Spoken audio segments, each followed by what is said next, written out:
What's on your wish list? Hi, I'm Ardith, and today I'm sharing my favorite new crafty goodies from 2020, so you can decide if you want them on your wish list.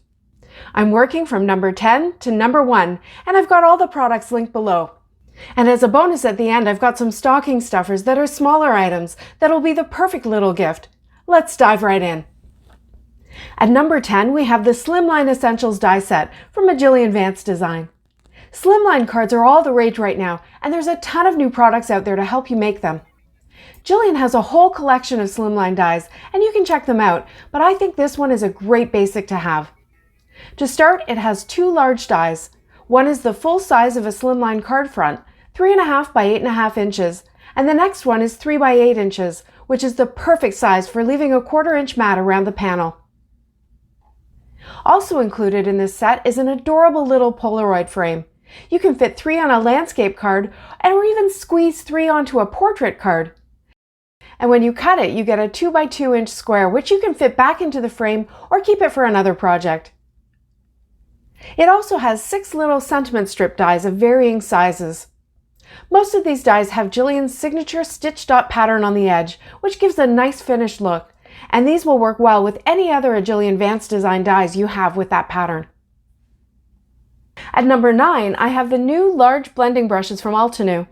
These ergonomic brushes are easy to hold on to, and they make very quick work of ink blending large areas.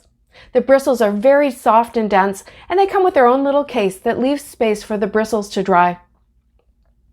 I have 7 of these brushes, one for each color in the rainbow, plus one for gray and black.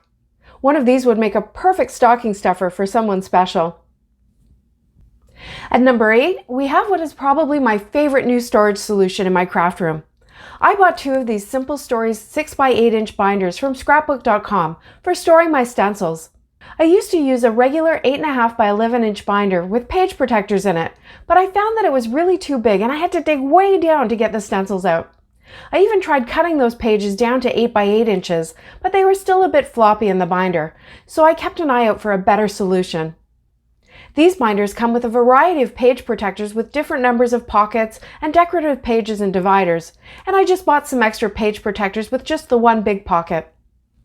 I put 2 stencils in each pocket with a white cardstock insert in between, so it's like using both sides of the page protector.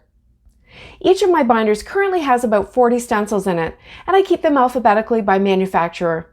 I use my label maker and I put the label on this portion of the page protector rather than on the white insert, and that gives me flexibility as I expand my stencil collection.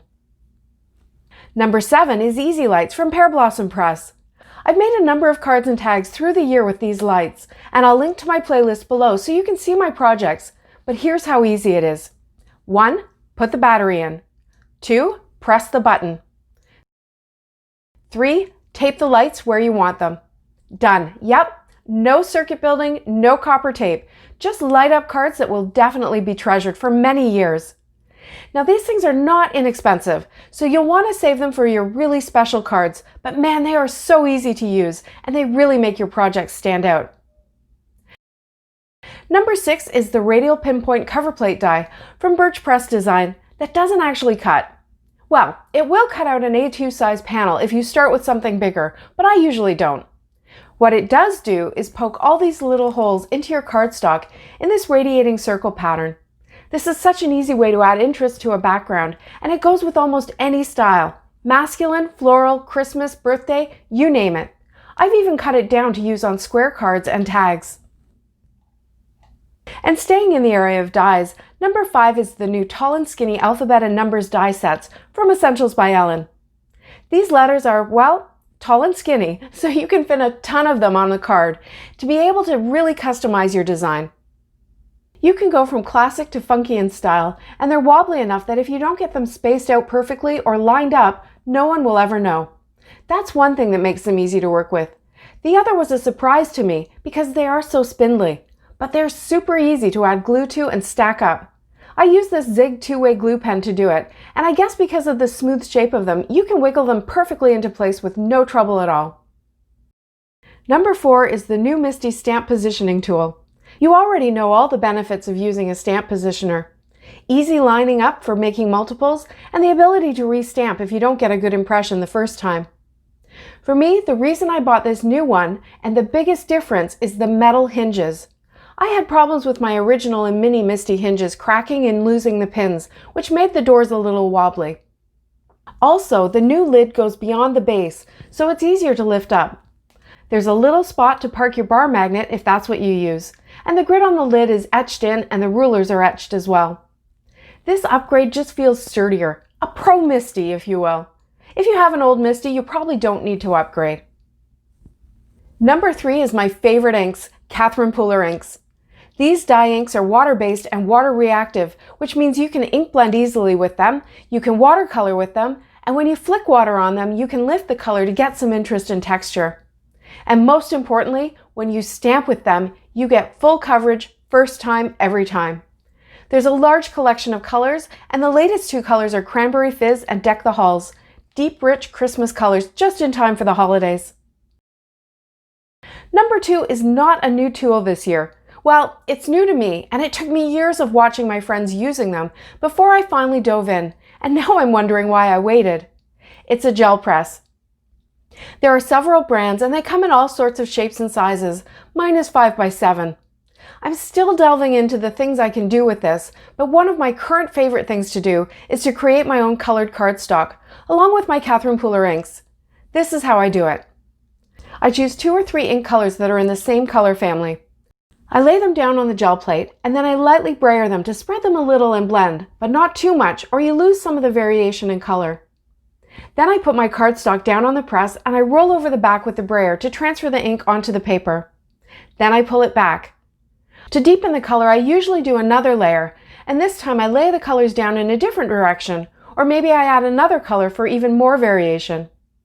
Then I repeat the rest. I put the paper onto the gel plate, I brayer the back, and I pull it up off the press.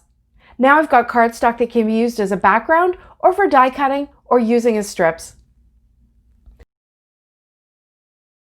And finally, the moment you've all been waiting for. And if you're already subscribed, this comes as no surprise.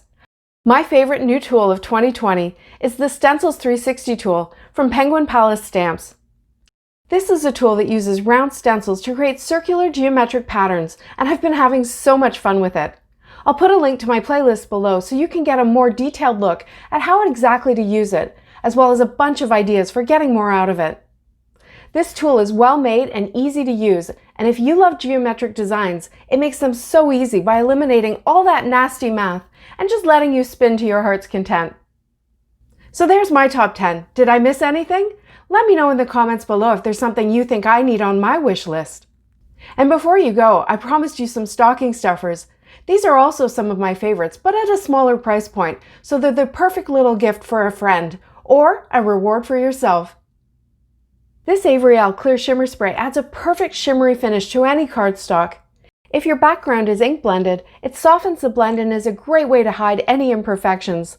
I'm on about my 4th or 5th bottle of this stuff, and I just love it. And if you have the Stencils 360 tool on your wish list, this zipper pouch is the perfect storage solution. It has room for the tool base, all the paper guides and stencil guides, as well as all your stencils.